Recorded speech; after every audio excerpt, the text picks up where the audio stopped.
Hello students, our next chapter is pair of linear equations in two variables. सबसे पहले आपने इस chapter के नेम का मीनिंग देखना क्या है। वेरिएबल्स आपको पता है क्या होते हैं? वेरिएबल्स वो चीज़ें होती हैं जो वेरी करती हैं, जैसे x एंड y। इनकी वैल्यू जो है हर क्वेश्चन में वेरी करती है। x की वैल्यू एक क्वेश्चन में 2 भी हो सकती है, दूसरे में 20 भी हो सकती है। एक चीज़ होती है वेरिएबल, एक होती है कांस्टेंट। कांस्टेंट जो हर क्वेश्चन में सेम रहे, वेरिएबल जो वेरी करे। अब है लीनियर इक्वेशन। लीनियर इक्वेशन वो होता है जिसमें डिग्री होती है 1 और पेयर, पेयर का मतलब 2। आप सबको पता है कि लीनियर इक्वेशन का अगर हम ग्राफ प्लॉट करें that will be a straight line.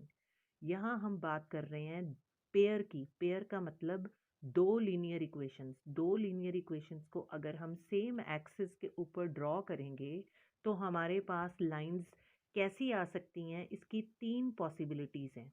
वो 3 पॉसिबिलिटीज़ क्या हैं देखना। पहली है the two lines can be intersecting.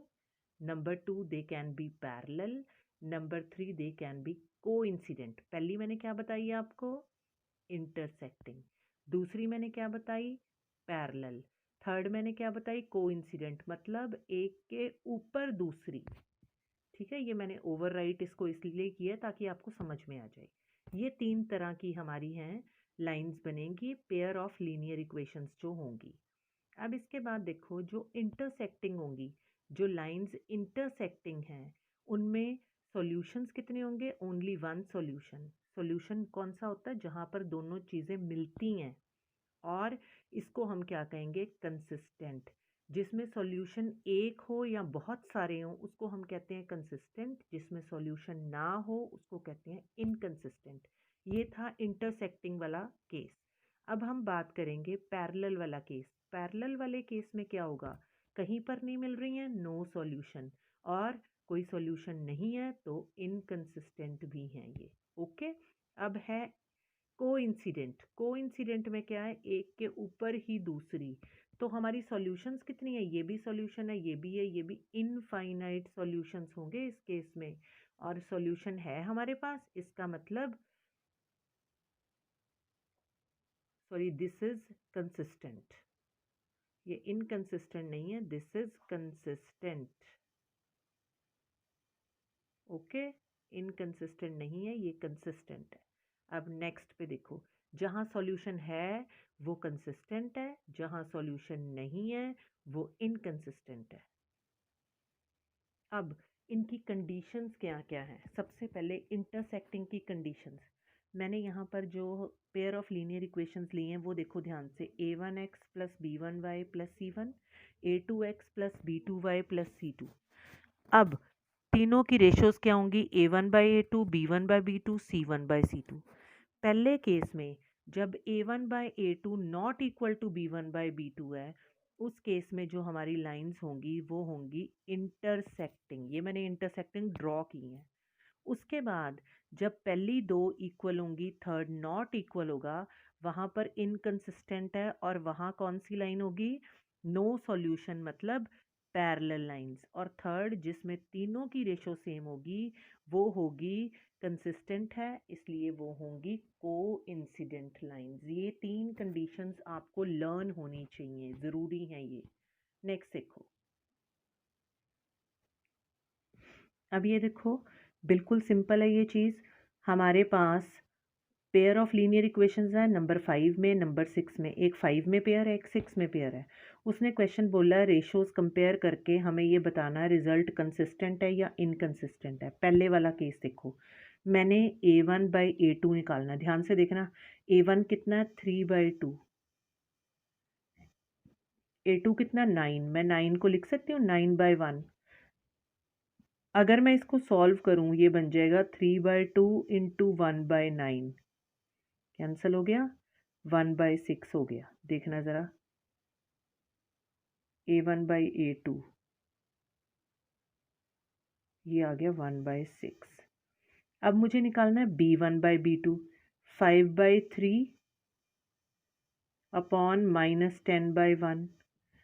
5/3 into 1/-10, ये आ गया -1/6 नॉट इक्वल, इसका मतलब क्या होगा?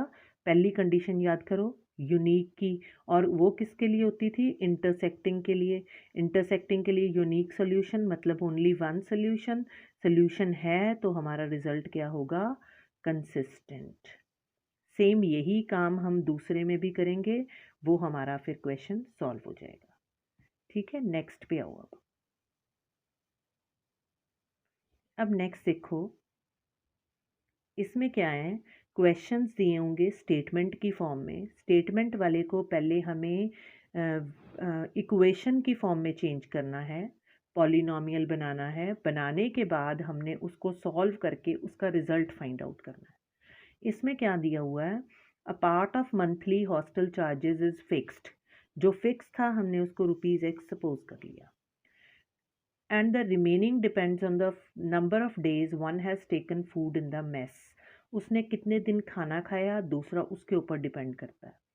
फिर उसने बताया a student has taken food for 20 days and that student has to pay ₹1000 as hostel charges. जिसने 20 डेज खाना खाया उसने ₹1000 पे किए, और जिसने 26 डेज खाना खाया उसने पे किए 1180। अब देखो फिक्स चार्ज तो पे करने ही पड़ेंगे, दैट इज़ एक्स, और 20 डेज़ के 1 डे के हमने सपोज कर लिए वाई, तो 20 डेज़ के क्या हुए 20y, ये आ गया 1000। दूसरी इक्वेशन में फिक्स तो पे करना ही पड़ेगा एक्स, 26 डेज़ के लिए 26y 1180 आ गया। अब हम इसको सॉल्व कर रहे हैं। अब इस क्वेश्चन में देखो मैं लगा रही हूँ मेथड एलिमिनेशन का। एलिमिनेशन का मतलब क्या होता है? जिसमें एक्स या वाई कोई एक वेरिएबल को एलिमिनेट करना। एलिमिनेट मतलब ख़त्म करना, मतलब फिनिश करना। वो करने के लिए क्या करेंगे? दोनों के कोफिशेंट को सेम कर देंगे। सेम करके माइनस कर देंगे तो एलिमिनेट हो जाएगा। इसमें एक्स एक्स सेम है, अगर मैं इन दोनों को माइनस कर दूंगी, मेरा एक्स और माइनस एक्स तो कैंसिल हो गया। दूसरे में से मेरी वाई की वैल्यू आ जाएगी। वो वाई की वैल्यू मैं फर्स्ट में पुट करूं या मैं सेकंड में करूं, मेरी चॉइस है, जिसमें मर्जी करूं मैं, answer will remain the same. मेरे पास x की वैल्यू आ जाएगी। x क्या था? Fix charge that is equal to ₹400, और y क्या था? Charge per day that is equal to ₹30। Elimination method भी आपका साथ में हो गया। ये नेक्स्ट देखो। अब नेक्स्ट है हमें ग्राफ प्लॉट करना है। ये इसमें क्या दिया हुआ है? दो इक्वेशंस हैं। पहले तो दो इक्वेशंस के लिए हम टेबल्स बनाएंगे। ये दो टेबल्स बन गए। दो टेबल्स बनने के बाद हमने दो इक्वेशंस के लिए ग्राफ बनाने के लिए, आपको पता है लीनियर पॉलिनॉमियल है तो इक्वेशन जो बनेगी, जो ग्राफ बनेगा that will be a straight line. एक ये स्ट्रेट बन गई, एक ये स्ट्रेट बन गई। अब उसने क्या बोला है? हमें जो बनाना है ट्रायंगल जो चाहिए हमें, वो हमें निकालना है दो लाइंस और एक्स एक्सिस के बीच में। अब देखो दो लाइंस कौन सी? ये देखो, एक ये है, एक ये है, और एक ये है। अब इसके बीच में अगर मुझे ट्रायंगल ड्रॉ करना है तो देखो ये जो शेड किया हुआ है वो शेडेड हो गया। अगर मुझे निकालना है इसका कोऑर्डिनेट्स, तो कोऑर्डिनेट्स कौन से होंगे? 1 2 3। एक और एक्स्ट्रा चीज़ मैं यहाँ बता रही हूँ, अगर मुझे निकालना हो एरिया, एरिया ऑफ ट्रायंगल क्या होता है? Half into base into height. अब मुझे बेस काउंट करना है, मुझे इसके जो बॉक्सेस हैं वो काउंट कर लेती हूँ। 1 2 3 4 5,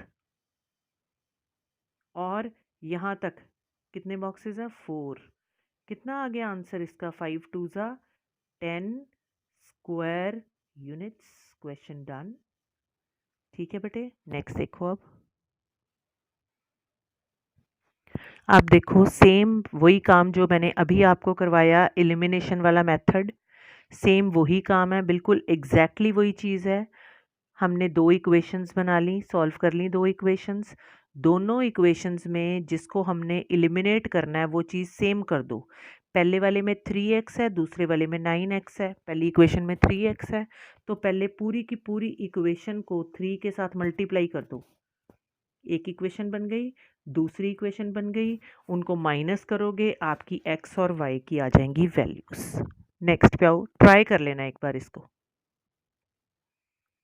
सब्स्टिट्यूशन मेथड का मतलब क्या है? कोई वैल्यू को सब्स्टिट्यूट करना, मतलब उसकी जगह पे उसकी वैल्यू को पुट करना। अब क्वेश्चन में से मैंने x की वैल्यू निकाल ली, एक इक्वेशन में से x की वैल्यू निकाल ली और दूसरी इक्वेशन में x की जगह पे वो वैल्यू पुट कर दी। जब मैंने ये वैल्यू पुट की, मेरा x तो ख़त्म ही हो गया। अब मेरा सॉल्व करने पे y की वैल्यू आ जाएगी। y की वैल्यू मैं फिर से इसमें पुट करूँगी, मेरी x की वैल्यू आ जाएगी। हो गया क्वेश्चन सॉल्व। ठीक है, क्लियर हो गया। ये सब्स्टिट्यूशन में होता है सब्स्टिट्यूट करना, एक में से वैल्यू निकाल के दूसरे में पुट कर लेना। आपकी चॉइस है, आप x की निकाल के एक में से दूसरे में पुट कर सकते हो, आपकी चॉइस है, आप y निकाल के भी कर सकते हो। एलिमिनेशन में क्या था? सेम करके और उसको सब्ट्रैक्ट करना।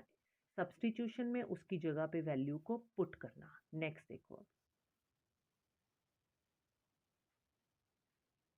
हाँ जी, ये कंप्लीट है। इसके लिए चैप्टर 3 के सारे टॉपिक्स यहाँ पर कवर हो गए हैं। ओके बेटा।